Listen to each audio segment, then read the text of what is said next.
Welcome to session one of our Essentials on Hope. This is probably the first time your group is together, so we're excited for you to get to know one another as we explore this really important topic, the topic of hope. And today, we're going to be exploring what hope is by looking at the very beginning, Genesis 1. So, David, tell us about this chapter and what the creation account teaches us about biblical hope. You know, I think maybe you all you think, why are we doing a creation account at the beginning of this? It seems like the world is perfect. God has done everything. Why do we need hope? And that's a really good question. But the reason that we're going to start here is not simply because it's the beginning canonically, but because I want us to see at the very outset, remember these first two sessions are all about what hope actually is. I want us to see how hope is grounded, sustained by, and abides in the character of God, and not anything else. I think that's important for a Christian to recognize at the beginning, because if you think about it, there are all sorts of things you could place your hope in, or that you could wish for, or exercise hopeful thinking in. I hope my daughter wins her soccer match. I hope that I get that one deal that I pitched to my boss last week. There are all kinds of things you can hope for, but I think it's important to show the way that Christian hope is at the very foundation based in who God is. And the creation account shows us, you'll notice if you read through, that God creates all these different aspects of creation. He calls it good, good, good. He creates us. He calls it very good. And what that means is that everything around us, everything you see, everything you touch, is in some way good. All of the created order is good. And then when you look forward a little bit after the fall, you know, they go east of Eden, and then there's the flood, famous story of Noah. After that flood, everything is submerged, and then it comes up new. God says, I'll never do this again. And what he's saying is all the original created goodness that we find in chapter 1 of Genesis will continue. He promises he'll never destroy that. And so what that means for us is that our hope in God's good character can be held onto, can be actualized, realized in the ongoing goodness of the world that we live in.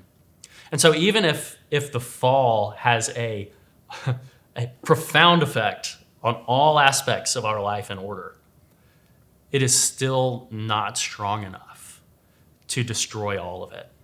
So you can see aspects of God's ongoing character in the world around us.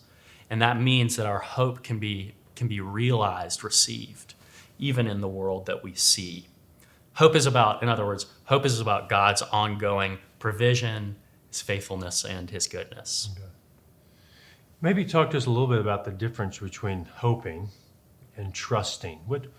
How do we distinguish those two, especially as thinking about God's creation and his provision to us? Yeah, I think that a lot of the words that we discuss scripturally, trust or faith, we can do word studies that would distinguish these in all kinds of ways. But I think really with trust, the foundational difference between it and hope is that hope has an element of future. It's future oriented. Whereas trust can be a little more neutral perhaps. You know, we can trust that our car will start. We can trust that our bills will get paid if we, send the check in. But hope has to do with something that is even more based in God's goodness and future promises. And so I take them to be a little bit different in those regards. And I would say that's important, especially when we're reading about Genesis and the order of creation. It's because, of course, it means we can trust that when we wake up, the sun's going to come up. We can trust that the birds are going to sing.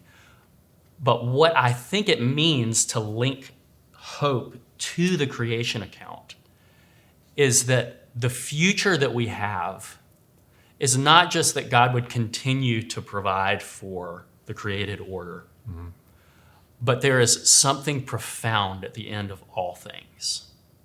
I think given the way we think of God's character as the creator, sustainer, and then later on, as we'll discover, the redeemer, it means that there is something more in store for us at the end of all things. And so it's not just about the mundane sort of capacities of the world to delight or give us small pleasures. What I want you to see is that the movement of God's creative generosity is a glimpse into this future promise, this culmination, that not only will God continue to make things beautiful and do things right, but things will end profoundly good, redeemed in glory, clothed in a sort of newness of character. And that's because God's character, as we see in creation, is one of profound gift and abundance. So I would distinguish the two in that way. Hope here is not simply a trust that God is worth putting our hope in, but it's that God is doing something profound with the world that he's made. And you can even see that at work when you go out into the natural world or enjoy the simple pleasures of the created world. It's lifting us up to something future, big, amazing. So does that make sense? It does. And I think that's a powerful vision to think of hope actually being baked into creation itself, and that we're being led forward to this incredible promise that God has for us. Yeah. One of my favorite poets he says that the world is charged with the grandeur of God. Mm-hmm. It's charged. I love that it's latent. They're ready to propel you into a greater sense of hope. So last question. You spoke about this idea of continued provision that God promises in his creation.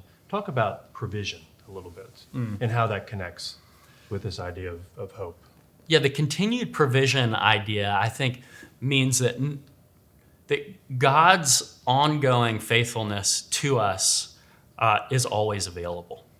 It's always available to us. In other words, when we think of, and we're going to get into all sort of circumstances where it's going to look hopeless in Scripture, but the characters will have hope. You'll see this fleshed out in a variety of ways, but at the very beginning, I want you to note the way in which the story of God's hope begins with these people who are abiding in the provision of God. They're abiding in the provision of God. And what that means is when you get into all sort of future circumstances, there is hope available in any and all conditions. That's what I think it means when we see Adam and Eve living in the abundance of God, is that abundance does not go away. And so we can have hope, again, not in some generic sentiment or in an emotional sort of sense of whatever it might be, but God's continued provisionality is always there. And whatever circumstance you find yourself in, and gosh, aren't there a lot of circumstances you can find yourself in of despair or confusion or whatever it might be, and again, we'll explore lots of those. We can hope that God is the one who provides for us. Ground your hope in that, in other words. We see it at the very beginning of the Christian story, and I think it continues all the way through Abraham, then through Moses, then through David, then through the expansion of Israel. They are abiding in this foundational hope that their God, the one who made them and made everything, will continue to care for them and to provide for them. And so at the very beginning of this, I do, again, want to reiterate, we can turn to the goodness of the world. And we can turn to these pockets of God's ongoing presence and grab hold of hope. It's there for us, in other words. We're not left in a world that's completely dark and void of sort of handholds to carry us forward. But God's hope is made evident to us from the very beginning, and it means that he will continue to be our provider wherever we may be. So take hold of that. See those things in the world that prompt hope in your heart, and hold them fast. Yeah. Care for them, nourish them, see them. Well, thank you, David, for kicking us off in our study, and we hope you enjoy your conversation in your small groups as we continue to explore what is hope.